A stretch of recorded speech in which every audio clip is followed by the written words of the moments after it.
নমস্কার সবাইকে। সবাই কেমন আছো? আশা করছি সবাই খুব ভালো আছো। আমিও ভগবানের কৃপায় ভালো আছি। রাধে রাধে বন্ধুরা, হরে কৃষ্ণা।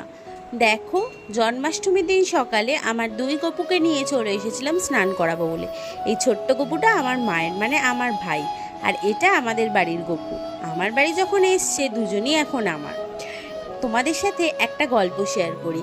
আমি একটা গোপাল ঠাকুর অর্ডার করেছিলাম, আর সেটা ঠিক জন্মাষ্টমীর আগের দিনই এসে পৌঁছেছে। বলে না, ভগবানের কি কৃপা। তোমরা সেই গোপাল ঠাকুরকেও অনেক ভালোবাসা দিয়েছো। তার নাম হচ্ছে গোলু ভাই। গোলু সোনাকেও তোমরা অনেক ভালোবাসা দিয়েছো। দেখতেই পাবে, গোলু সোনাকে আমি নিজের হাতে প্রাণ প্রতিষ্ঠা করেছি। তার কারণ হচ্ছে ঠাকুরমশাই সকালবেলাটা সময় হচ্ছিল না। সেই জন্য ঠাকুরমশাই আমাকে যেভাবে যেভাবে বলে দিয়েছিলেন, আমি ঠিক সেভাবেই গোলুর প্রাণ প্রতিষ্ঠা করে দিয়েছিলাম।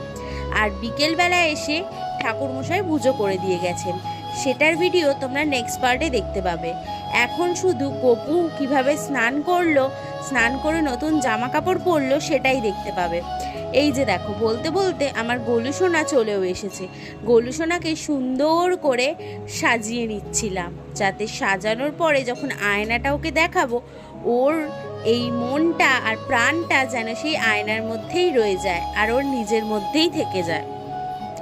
অনেকেই বলতে পারো যে তুমি নিজে হাতে প্রতিষ্ঠা করলে প্রাণ প্রতিষ্ঠা ঠাকুরমশাই ছাড়াই। না বন্ধুরা, সন্তানকে ঘরে আনতে গেলে কখনোই কারোর প্রয়োজন হয় না। নিজের মন আর বুদ্ধি থাকলে সবটাই সম্পূর্ণ করা যায়। কিন্তু তবুও আমাদের বাঙালিদের ঠাকুরমশাই ছাড়া কোনো কিছুই সম্ভব নয়।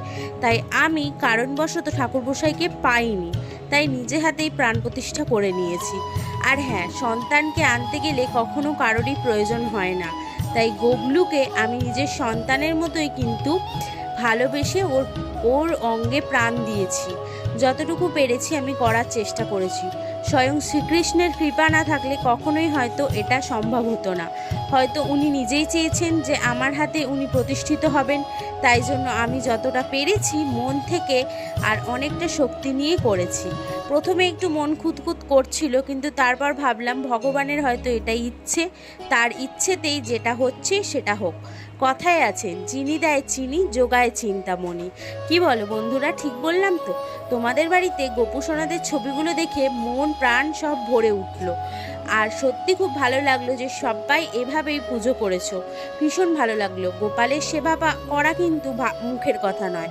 যারা যারা করে একমাত্র তারাই জানে যে গোপালকে কিভাবে রাখতে হয়। নিজের সন্তানের থেকে কম দেখলে কিন্তু চলবে না। ভগবানকে যখন